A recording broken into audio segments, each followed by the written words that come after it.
This is the third part of the Ponniyin Selvan series. The first two parts are given in the description. Vandiyathevan is asked by the Chola emperor to travel to the Pandya kingdom to meet with the Pandya queen, who is rumored to be a powerful sorceress. The emperor hopes to learn more about the queen's powers and gain her support for his cause. Vandiyathevan arrives in the Pandya kingdom and meets with the queen, who is initially hostile towards him. However, he manages to gain her trust and learns more about her powers. The Pandya queen tells Vandiyathevan about a prophecy that foretells the rise of a great king who will unite the kingdoms of South India. She believes that the Chola prince Arulmoji is the fulfillment of this prophecy, and agrees to support him. Vandiyathevan returns to the Chola capital and reports his findings to the emperor. The emperor is pleased with the news and decides to launch a campaign to conquer the neighboring Chera kingdom. The Chola army marches towards the Chera kingdom, but they face unexpected resistance from the Chera king's army.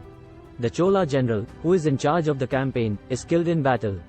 The Chola prince Arulmoji takes charge of the army and leads them to victory against the Chera army. He captures the Chera king and brings him back to the Chola capital as a prisoner. The Chola emperor orders the execution of the Chera king, which causes outrage among the people of the kingdom. Vandiyathevan and his companions are caught up in the protests and are forced to flee the city. Vandiyathevan and his companions are rescued by a group of people who are opposed to the Chola emperor's rule. They learn more about the group's plans to overthrow the emperor and install a new ruler. The group of rebels ask Vandiyathevan and his companions to help them in their cause. Vandiyathevan is reluctant at first, but he eventually agrees to help them. Vandiyathevan and his companions travel to the city of Kanchi, where they meet with the king of the Chalukya kingdom. The king agrees to support their cause and offers to provide them with soldiers. Vandiyathevan and his companions arrive in the city of Kanchi and meet with the Chalukya king.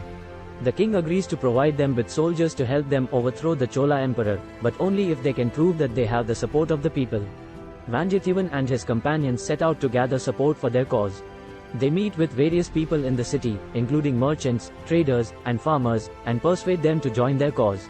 The Chola emperor learns about the rebel group and orders his soldiers to capture them. Vandiyathevan and his companions manage to escape, but they are forced to flee the city. Vandiyathevan and his companions continue to travel through the countryside, gathering support for their cause. They meet with people from all walks of life and gain the support of many. The Chola emperor orders his soldiers to search for Vandiyathevan and his companions. They are eventually caught and taken to the emperor's palace. The Chola emperor questions Vandiyathevan and his companions about their involvement in the rebel group. He offers to spare their lives if they reveal the identities of the leaders of the rebel group. Vandiyathevan and his companions refuse to betray their fellow rebels and are sentenced to death. However, they manage to escape from the palace with the help of a group of loyal soldiers. Vandiyathevan and his companions continue their journey, but they are constantly pursued by the Chola soldiers. They are forced to hide in a forest, where they encounter a group of bandits. The bandits initially threaten to kill Vandiyathevan and his companions, but they are eventually convinced to join their cause. The bandits offer to provide them with shelter and protection in exchange for their help in fighting the Chola soldiers. Vandiyathevan and his companions continue to work with the bandits, who prove to be skilled fighters. They launch a surprise attack on a group of Chola soldiers and manage to defeat them. Vandiyathevan and his companions reach the city of Tanjore and meet with the queen, who is sympathetic to their cause. They also meet with the prince, who is secretly in love with the queen and hopes to overthrow his father and become the new king. The prince reveals his plan to Vandiyathevan and his companions and asks for their help. They agree to work with him and start to gather support among the people of Tanjore.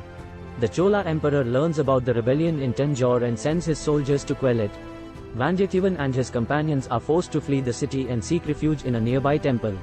Vandiyathevan and his companions continue to evade the Chola soldiers and eventually find their way to a secret hideout in the forest, where they plan their next move. The prince of Tanjore sends a message to the Chalukya king, asking for his help in overthrowing the Chola emperor. The king agrees to provide troops to assist the rebels. The Chola emperor learns about the Chalukya king's support for the rebels and decides to launch a preemptive strike. He sends his army to attack the Chalukya kingdom, hoping to destroy their forces before they can join with the rebels. The Chalukya king learns about the Chola emperor's attack and sends his army to meet them in battle. Vandiyathevan and his companions are part of the Chalukya army and fight bravely. The battle between the Chola and Chalukya armies is fierce and bloody, with many casualties on both sides.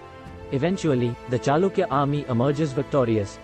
Vandiyathevan and his companions return to Tanjore, where they join forces with the prince and prepare for the final showdown with the Chola emperor. The rebels and the Chola army face off in a final battle. Vandiyathevan and his companions fight bravely, but it is the Prince of Tanjore who ultimately defeats the Chola emperor in single combat.